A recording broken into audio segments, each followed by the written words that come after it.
Eastwood is a fugitive hunter, and he's full of surprises and disguises in Pink Cadillac. Nice ride, cowboy. Pick you up at 6 o'clock in a long black limousine, Batesy baby. Oh, he's good. There's no question about that. He's so good he's got to die. The Birthright gang has a score to settle, and they'll stop at nothing. But Bernadette Peters is Clint's biggest trouble, and he's hot on her tail. Once he finds her, he's in for the ride of his life.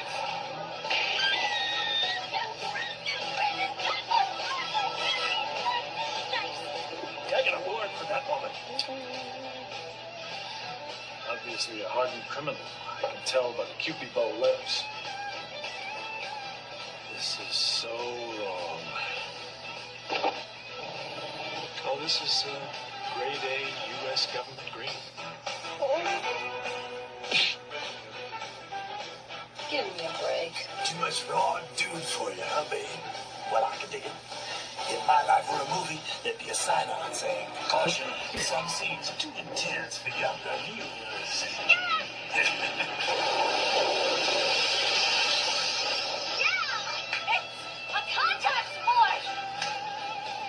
Clint Eastwood, Bernadette Peters, a wild pair on a fast ride.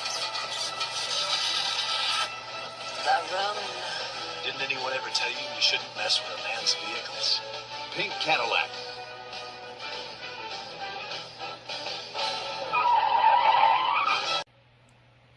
Yeah, sorry about that. My hand slipped when I was filming that trailer, but yeah, this came out on Memorial Day weekend, 1989, but when I went to Box Office Mojo, the only new movie that was on there was Indiana Jones and The Last Crusade, which I already did that one. I did a full review of the full episode on that one, but I didn't realize until I looked on there again. I was wondering, wasn't Pink Cadillac released around this time in the summertime? But when I looked at it, when I looked at the list, it was not there. And I'll show you what I mean. Let me show you what I mean.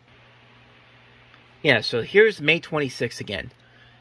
That's the only highlighted film up there, Indiana Jones. But Pink Cadillac was not there, was not highlighted on this page, nor was it on this page, which just only shows you Indiana Jones and the Last Crusade. I only knew it came out this weekend because if I go to the next page, for the next week, week number 2 for Pink Cadillac. So that's why it took me a while to get to this one, unfortunately. So if anyone was waiting to hear my thoughts on this, which I don't know why you would, here you go. Here's my thoughts on Pink Cadillac. I don't even know what the hell that was. I'm sorry.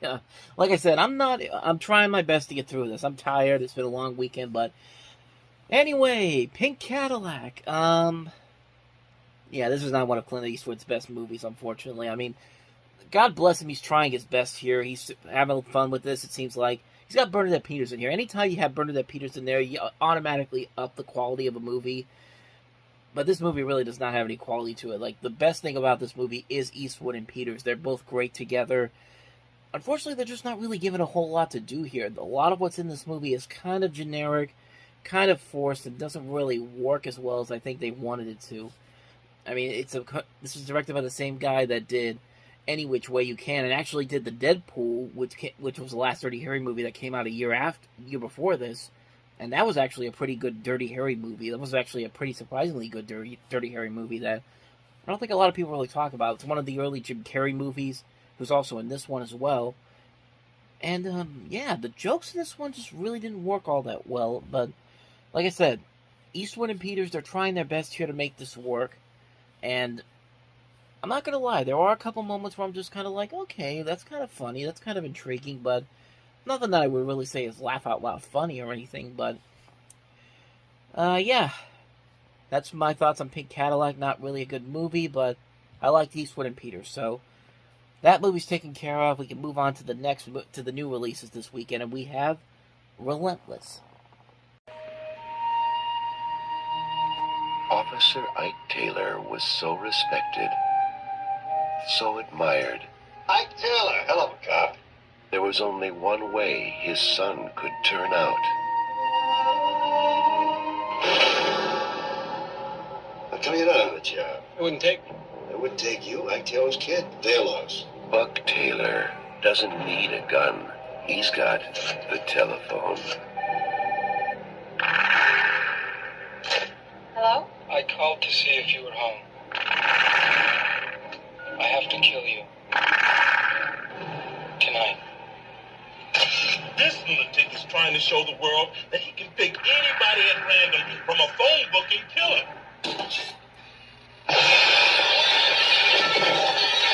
You know, there's about 12 million people in L.A. One of them decides it's open season on people. He knows your name. One of them, Sam, against you and me. He has your address. Hit again last night. Twice. It's all right. He's got your number. What do I do now? Tell me, please. And you're about to be disconnected. But if you act like a victim, you're gonna be a victim. My father said I was sick. Once. Judd Nelson is Buck Taylor, and Buck Taylor is relentless. So this is basically just a generic slasher film.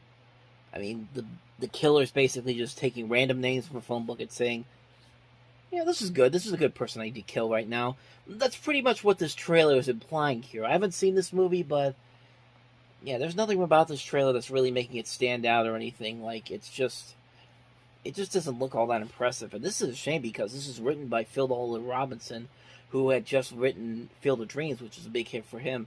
Howard Koch, who also was the producer on Airplane at the start of the decade, is also a producer on this movie. I mean, it's got a decent cast to it. You got Judd Nelson, you got Robert Loggia, you got Ron Taylor, you got Meg Foster.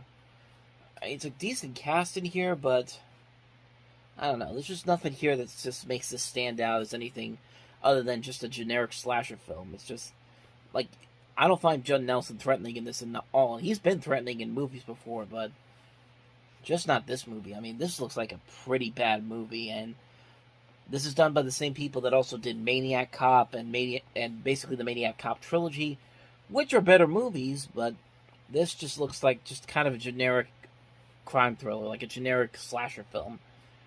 That's just my thoughts on that one. Let's go ahead and move on to the second movie that came out this weekend, and that is... Is this it?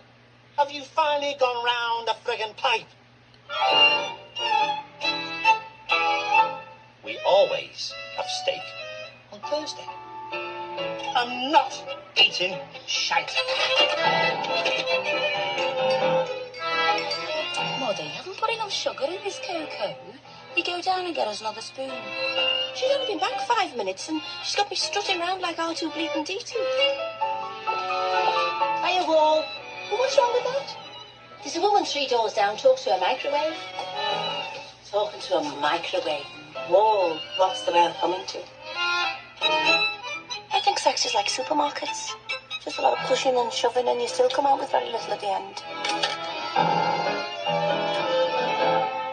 The only thing I ever wanted to do was travel. I'd like to drink a glass of wine, sitting by the sea, watching the sun go down.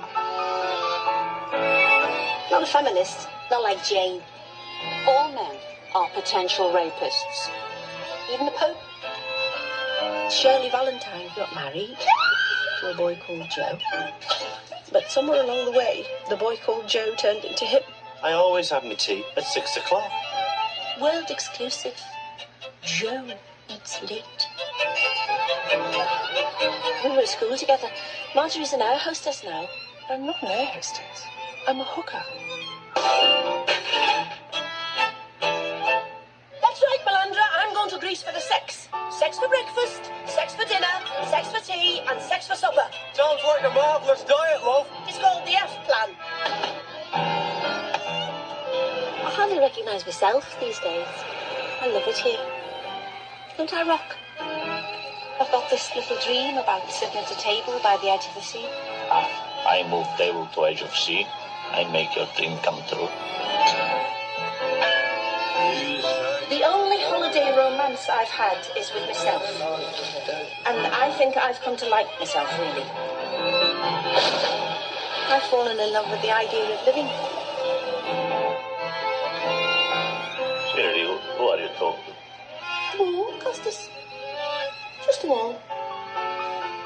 first. I'm Shirley the Brave. Shirley the Marvellous. Shirley Valentine.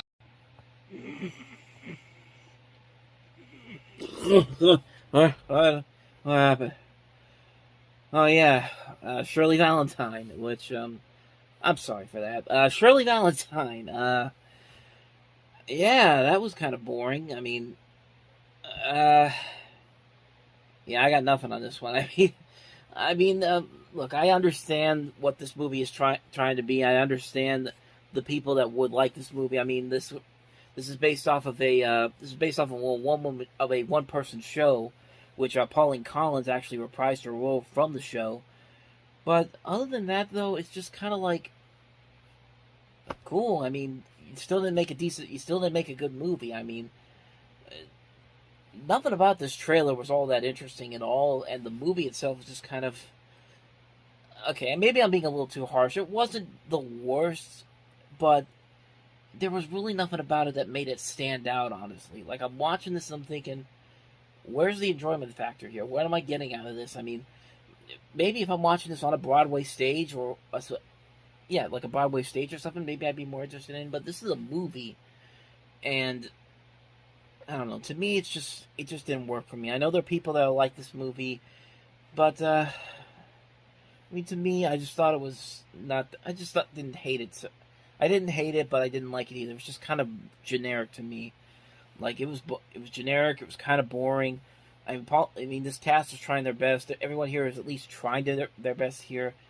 It just didn't work for me. I know some people who like this movie, but me personally, I didn't like it. So that's my thoughts on Shirley Valentine as I move the camera. So that was Labor Day 1989. And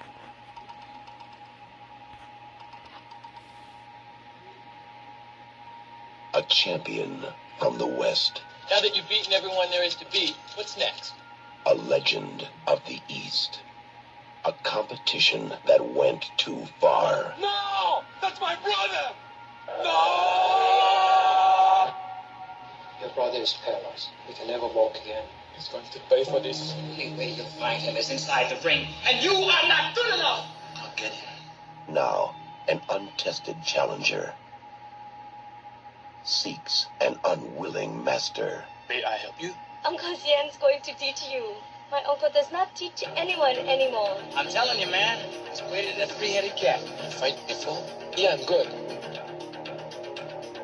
Strength different in America. Your defense stinks. To learn the art of an ancient combat.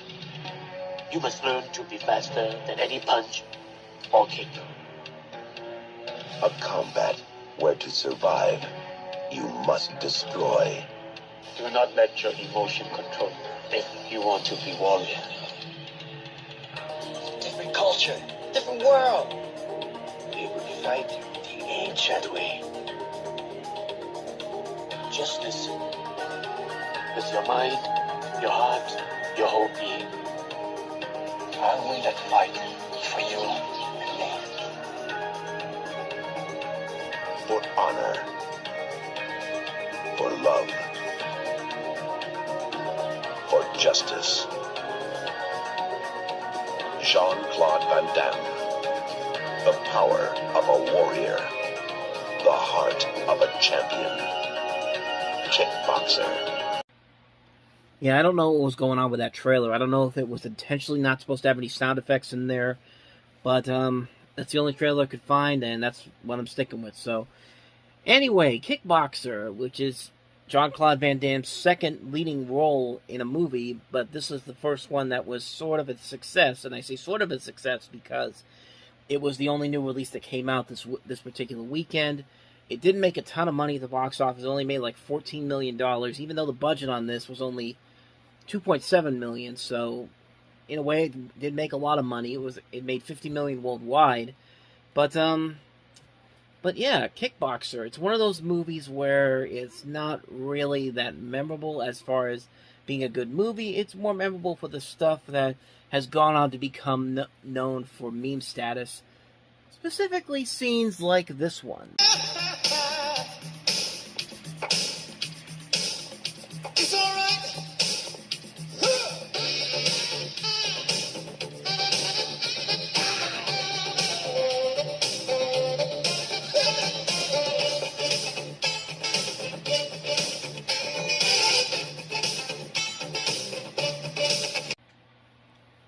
Yeah, that's supposed to be in a movie that was supposed to be taken seriously, and I mean, Jean-Claude Van Damme was a breakdancer before this. He was in the first breaking movie, so it's not totally out of the norm to see him do that. But for a movie like this that was supposed to be taken kind of seriously, it feels kind of unnecessary in that situation. But it's a funny scene. It's a scene that's become notable of memes all over. In fact, a lot of Jean-Claude Van Damme movies, to be honest with you, especially these early ones, have a lot of meme potential. I mean, Bloodsport has that great shot of him with the blood all over him, scream with his face like, maybe not that, but I only brought that up because I was saying before that Cyborg was the first movie that Jean-Claude Van Damme broke out as a leading star in. Actually, it was Bloodsport because that came out a year before that, so thinking off the cuff here really doesn't help all this much in that situation, but anyway, let's talk about my thoughts on this movie, and I thought it was just, meh. I mean, its biggest flaw is that it's a ripoff of a lot of sports movies, these underdog films, The Karate Kid, Rocky, Rambo, you name it. It's all in this movie. For Van Damme, I don't think Van Damme is actually a bad actor. In fact, I've seen more movies with him than I've actually liked, but that we'll get to further down the line when his star power really begins to grow. But these early movies are not really all that great. In these movies, it feels like someone made a good point. A critic said that this was kind of like Van Damme was trying to be too much like Arnold Schwarzenegger, and you could definitely see in this movie that it was that way. But like I said, once we get to some more movies with him, he does start to become his own. He does start to begin branching out his brand a little bit, and he does make some better movies. But like I said, once again, we'll get to that when we get to that. But the movie itself here is just mostly forgettable. Like I said, it's a knockoff of several far better sports underdog stories, and a little bit of Rambo in there as well. Because, like I said, it's a ripoff of Karate Kid, Rocky, and Rambo. It definitely shows here. The fight scenes are actually pretty interesting. The action sequences are actually pretty good.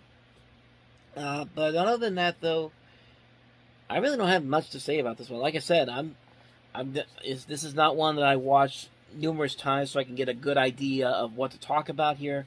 I only saw this movie about maybe a year or two ago, but I mean, like I said, it's just okay. Like, I don't think it's terrible. I don't think it's one of the worst movies ever made. It's not one of the worst movies of the year or anything.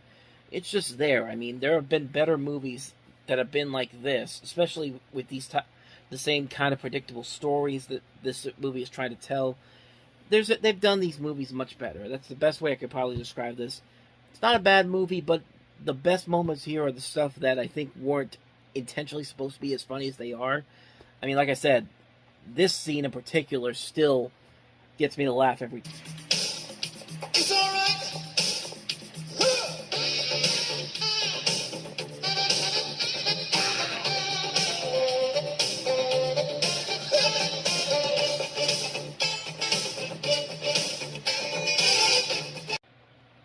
I mean, that's really all you got to say about that. I mean, like I said, Kickboxer, it's okay, but nothing I need to watch over and over again. That's just my thoughts on it, so.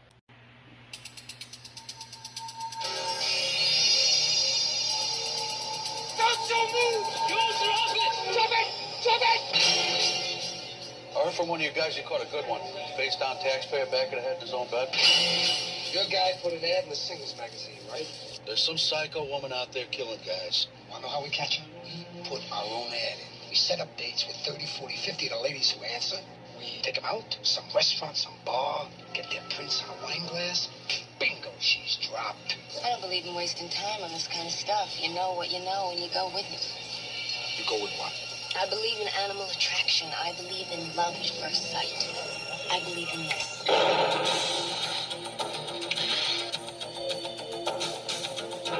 No offense, but you never did give her prints, did you? She's not the shooter. I have done some desperate, foolish things. You mean like being here with me?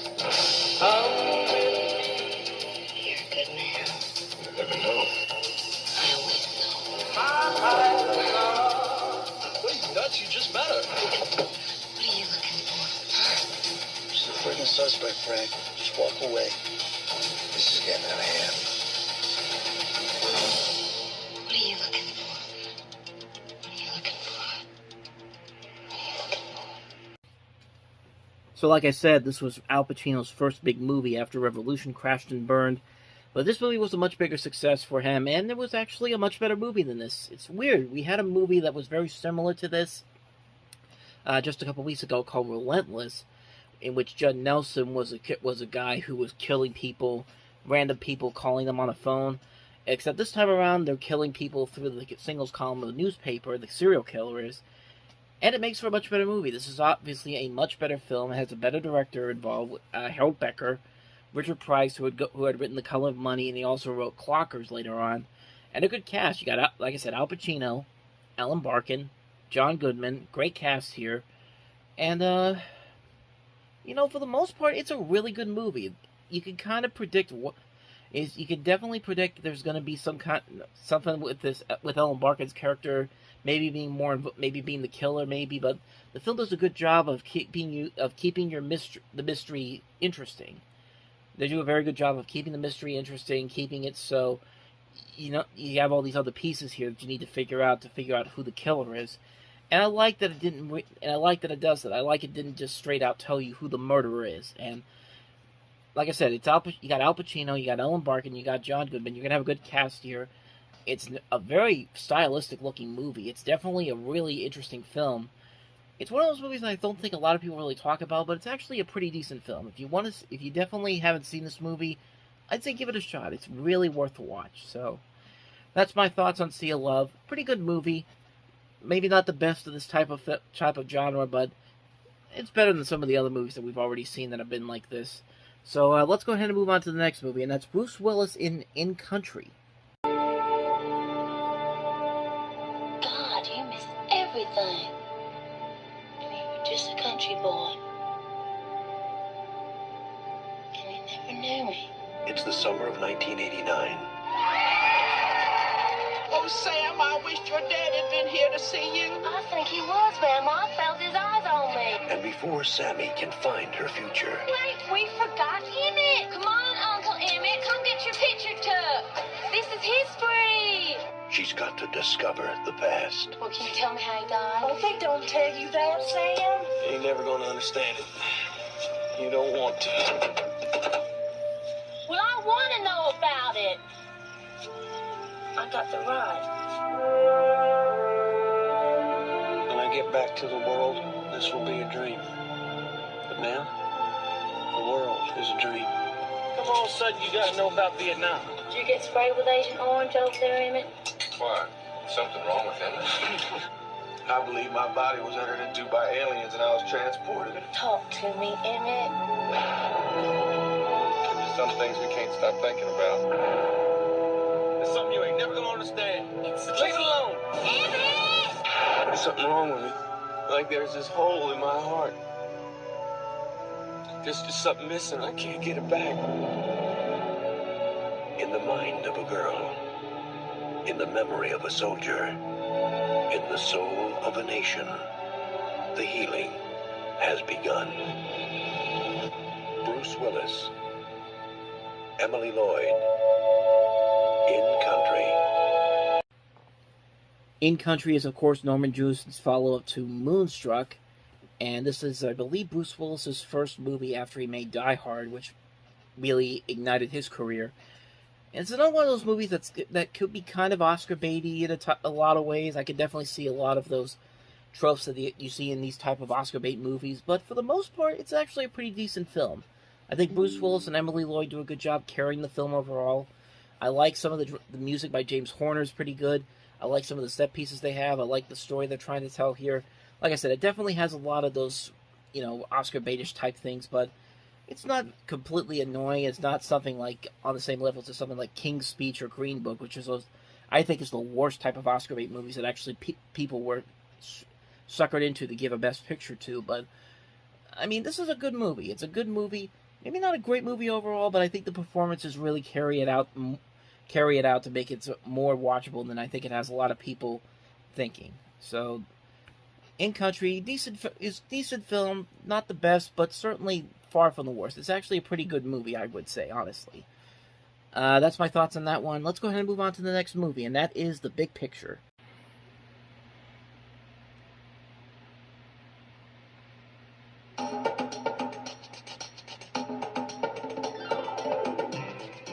You play chess. A student's first film can open some unexpected doors. And the winner is Nick Chapman for first take. This is Todd Marvin. I'm calling for Alan Hable. Not quite back. I'm kind of in the middle of something. I wonder if he's already made a deal with somebody else. Now, he's making new contacts. I don't know you. I don't know your work. But I think that you are a very, very talented young man, and I'm never wrong about these things. He's making the big move. Tell me your movie, Nick. It's a love story in a country house. Hey, whoa, time out here. Nick, how old are these people? Early 40s? Oh, boy. And all that stands between him and success are a few personal compromises. Are you making a movie for Alan? Well, we're talking about it. But there are some things even the most visionary director may not see coming. What are you talking about? Anything that Alan was involved with is dead. Bill, I don't have any money. I know.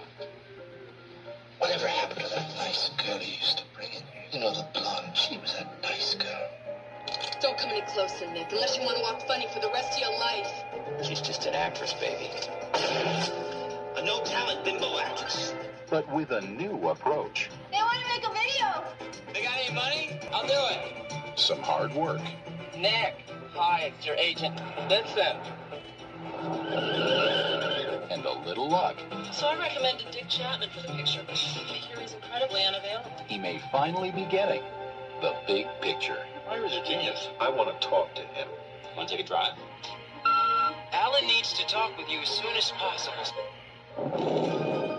I discovered him in film school. Now I can't even get him on the phone. Columbia Pictures presents Kevin Bacon in The Big Picture.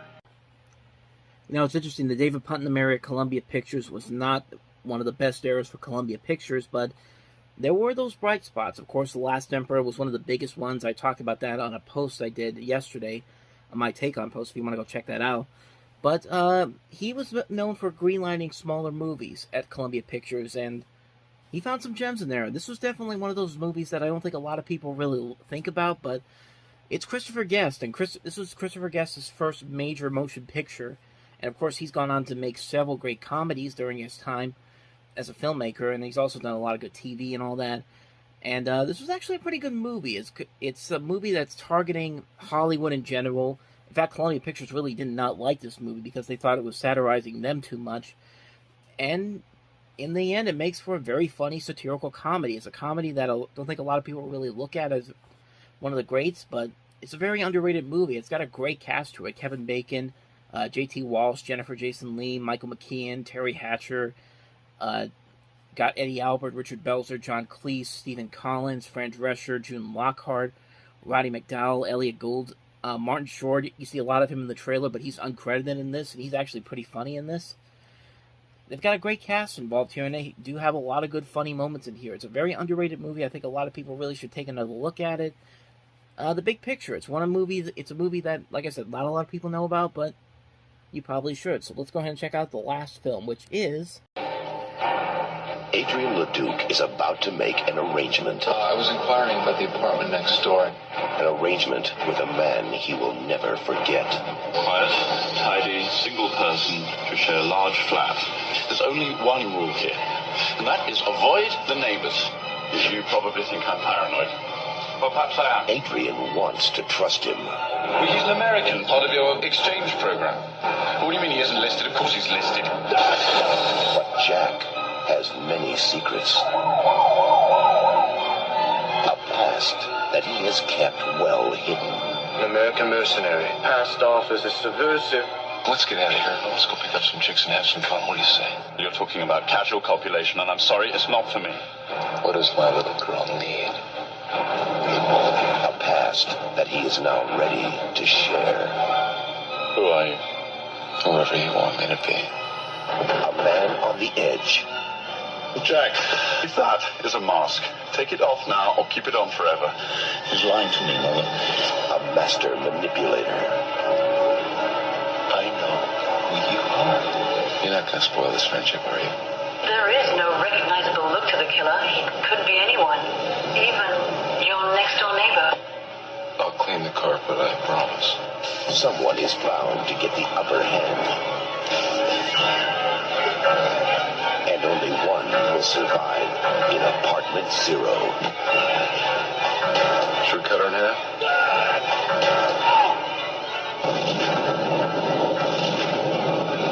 Apartment Zero. The most fascinating thriller you'll ever see. Apartment Zero, which features Hart Bochner and Colin Firth in one of the earliest movie roles that I know of him in. It's interesting to listen to Colin Firth in that trailer, and he sounds like Colin Firth, but at the same time, he doesn't sound like the Colin Firth that we're all used to hearing. Like, his voice is more high-pitched nowadays compared to what we see here. And, you know, both of them are pretty good in the movie. The movie itself, though, is just... Nah. It's a generic movie. It's a generic psychological thriller. There's a lot of homoerotic overtones and black comedy moments in here that don't make a whole lot of sense. And I think they were just trying a little too hard to make this kind of stand out on its own, but it ends up being more generic than most people would look at.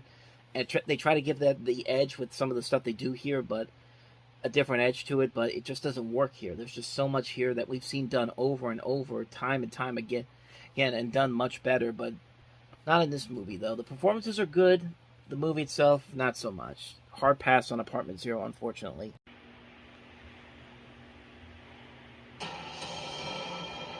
A New York City cop on the trail of a killer.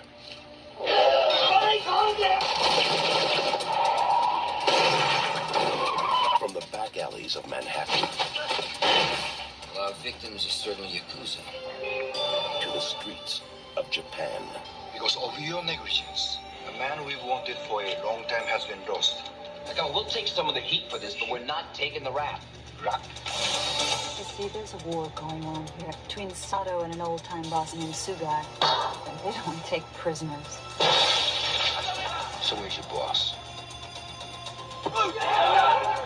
This isn't New York. We have rules here. I've seen Sato's work, okay? He ain't following your program. You are holiness. Nothing more than interested observers. No one's gonna help a Kaijin. Kaijin. You're a barbarian, a foreigner, me and you. More you. Charge your work like you're Japanese. This is good. This ain't money. You got a counterfeiting war going on, guys. You are civilian here. It is illegal for you to carry a gun.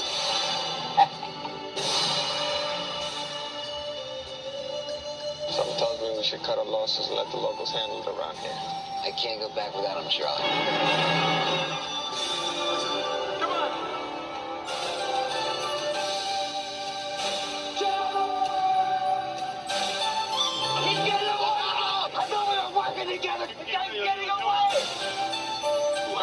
Part in this. I am the solution to your problems.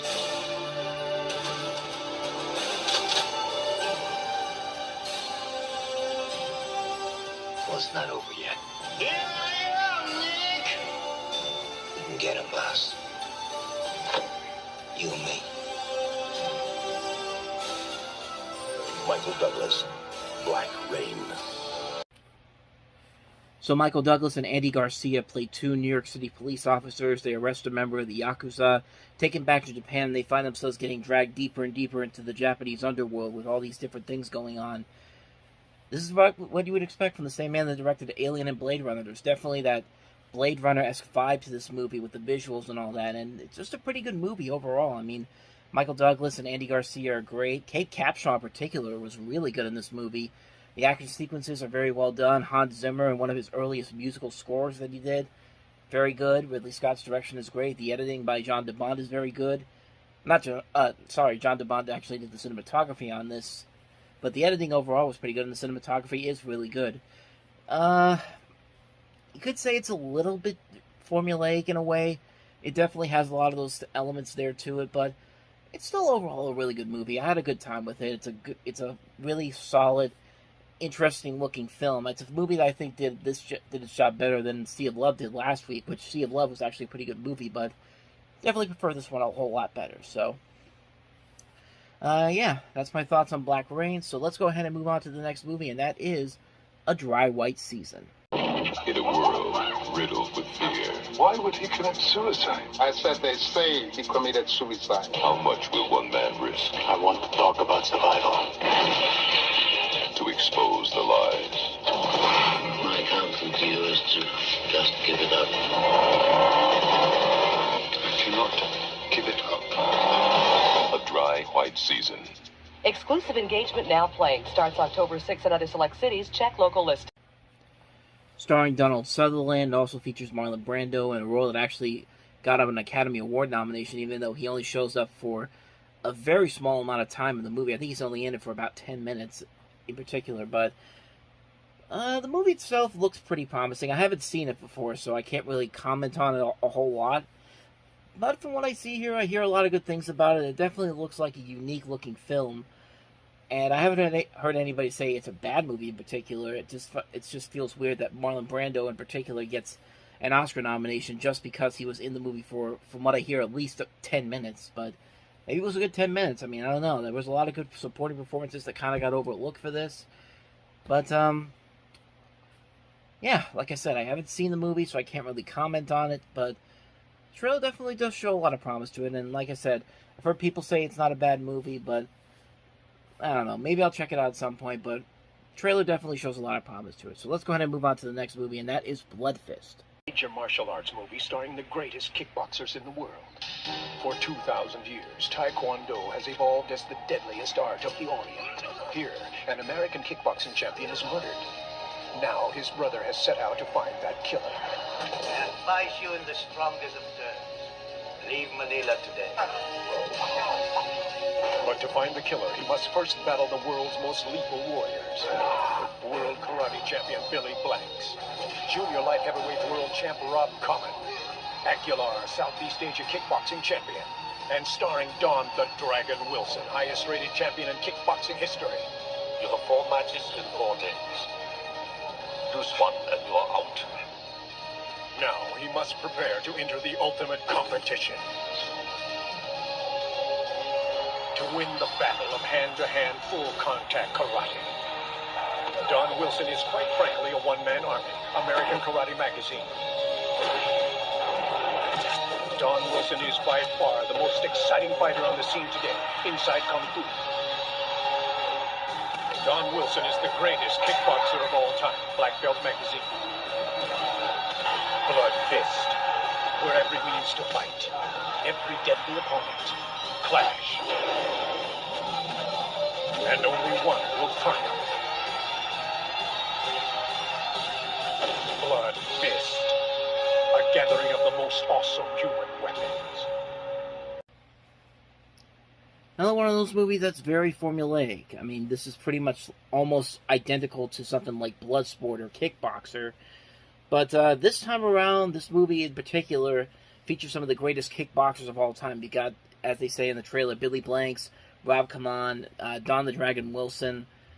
I'm not really much into kickboxing and in this type of martial arts and all that, but if I was, I'd probably be really interested in this movie. Like I said, it is very formulaic. It looks like it definitely has a plot similar to Bloodsport and The Karate Kid and lots of other movies of this type, like Kickboxer. But I mean, if you really, I mean, like I said, if I was a kickboxing fan, I'd probably love the hell out of this movie. But from the looks of it, it definitely looks like it delivers what it delivers. If you like this type of sport, you're definitely going to get an enjoyable film out of it. Like I said, I personally can't comment for it. I haven't seen the movie, but if I was into this stuff, this would probably be something I'd be very interested in. So that's all I got to say about Blood Fist. So let's go ahead and move on to the next movie, and that is Heavy Petting. Hello? Hi, beautiful. What you doing Saturday night? You're all ribbons and curls. Oh, what a girl. Eyes that twinkle and shine. I would dry out her, and I'd come in my dungarees and show her the spot, and then we'd go have a vanilla Coke. You're my baby. You're my pet. Yeah, what a bizarre concept for a documentary this is. Basically, it's celebrities revealing their first sexual experiences. Like, you get these notable names. You get guys like people like David Byrne is in this movie. Spalding Gray is in this movie. Sandra Bernhard, Josh Mostel, John Oates, Allen Ginsberg, and I mean, I don't really understand the purpose of its existence. I don't really understand how knowing these celebrities' first time they've ever had sex is really going to help people, or what people would find it interesting, but it's a movie that exists. I can't really comment on it, but the trailer I showed, I couldn't show the whole thing because I honestly don't know what to really think about this movie. I mean, like I said, I haven't seen it before.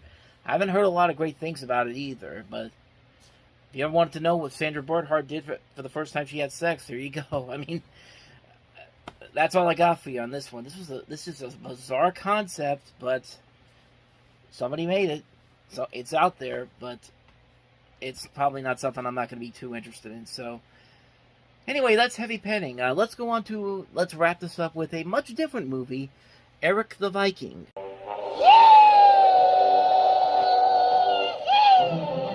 From the pages of history, the missing chapter. Eric the Viking. Oh, scary, scary. Don't we look mean? What is going on? A time when civilization was less civilized. Throw down your weapons or we kill the children. Well, now we'll kill the children anyway. Dating was dangerous. Have you done this sort of thing before? Me, of course. I've been looting and pillaging up and down the coast. And peace looked a lot like war. There is another way! Who gets killed? We'll be dangerous. Eric and the men of Ravensfield are setting off to cross the Western Ocean. Lucky things. I could do the holiday, I could tell you. When travel was tough. Don't forget to wash. You know, all over. It doesn't matter where you sit. Yes, it does. We could be safe for months. You there, you there, and you there. Now you've got all the big ones on one side. And the ocean was scary. It's the dragon of the North Sea!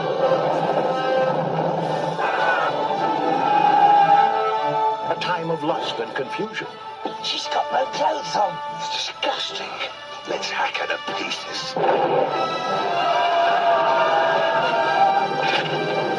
And everything was going to pieces. Oh, stay calm. This is not happening. The future of the world rested on one man. Why didn't you come up by the stairs? Unfortunately, it was Eric the Viking. Tim Robbins, Terry Jones, Eartha Kitt, Mickey Rooney, Tsutomu Sakimi. Oh, you'd be so bad if we knew what you were saying. John Cleese. What? Anthony Sher. Imogen Stubbs. She wants to take us on the edge of the world! There is no edge of the world! Eric the Viking. It's the stress that gets you, Yeah, we have a Monty Python movie that really doesn't work. It's surprising because a lot of the Monty Python people are involved in this. I mean, Terry Jones not only stars in this, he also directs it, writes it, produces it. They also got John Cleese in here. But not everybody who was involved with Monty Python is involved in this, and honestly, that's kind of a thing that goes against it, kind of. Even though this has a great cast to it, you got Tim Robbins, Mickey Rourke, Eartha Kitt, John Cleese, Graham McTavish, Jim Broadbent. But, yeah, it just doesn't have that spark that usually you would expect from a Monty Python movie, or a movie with the people from Monty Python behind it. Like, The Adventures of Baron Munchausen, which came out earlier in this year, was a much funnier movie. Maybe it wasn't as good as, say, The Holy Grail or Life of Brian or The Meaning of Life, but it was still a much more enjoyable movie than I would say this one is. I don't know. I mean, it has some potential there, but I mean, I watched it, didn't really get a whole lot of laughs out of it, despite the good cast they had, the comedic talent that's on board here. I don't know. I mean, this felt like kind of an experiment that maybe didn't work because you didn't have all the people behind Monty Python behind this. But that's my thoughts on it. Eric the Viking's just kind of a mediocre movie. I mean, it doesn't really have a whole lot of laughs despite the great people they have involved in this. It just didn't work for me. I know it didn't work with a lot of people too. This one's been mostly forgotten for so many years and makes people just want to watch Holy Grail, Life of Brian, or Meaning of Life again, which are much better comedies directed by Terry Jones. So, That's all I got on this one. Eric the Viking just didn't work. Just didn't work. Behind the mask of his own face. We're working with him? Walking in the shadows. Thanks to a genetic abnormality, he was born with physical defects that all humanity consider totally disgusting. On the edge of violence. I got something for you, boy! Till one day his world was shattered. It was just like a big brother to you. You just tell me who they are and where I can find them. You are in the lockdown ward at St. Matthew's Charity. I run a program that deals with reconstructive surgery. How would you like a new face? I will give you a new name, your chance at a new life. I know who you are and I know what you are. You look like a great guy, at least I think so. I'm not so sure that I'm what you want. I know what I want. What's the matter? Ready to be normal? But all he sees is the past. I saw them kill my best friend. Why don't you give me a little hint, baby? Help me remember who you are. It'll come to you. We'll take him out big when the time gets right. You really think you're gonna get even with me? When you got a shot at a better life, you can't just throw that away. I don't think you know what you're missing. Sure I do. Johnny Handsome.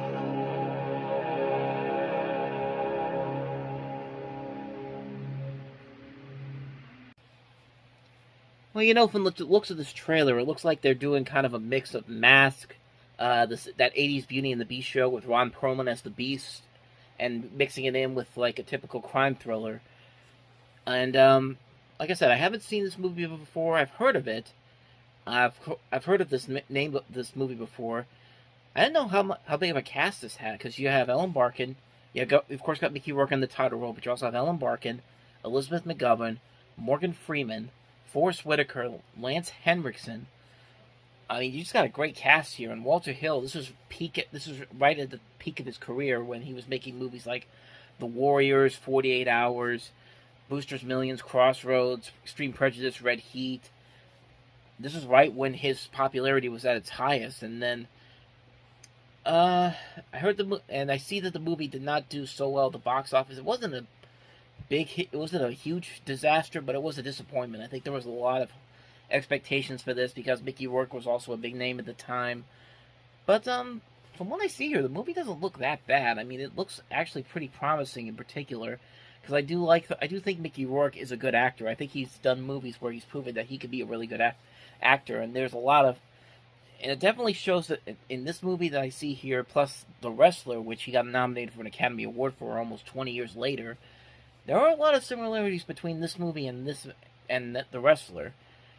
And, yeah, I mean, I could definitely see a lot here that maybe this could be something that could be interesting. Like I said, I haven't seen it before, but this definitely has my interest here. If I ever see it at a good price somewhere, or if I see it online for free, maybe at some point, maybe the stream, I'll definitely check it out. It's got some potential here. I don't hear a lot of people talking about this one, but, like I said, trailer shows a lot of promise. I like the premise. I like the cast they have here. Might be something I'll definitely check out one day. So that's my quick thoughts on Johnny Handsome, and that kind of wraps up this episode here.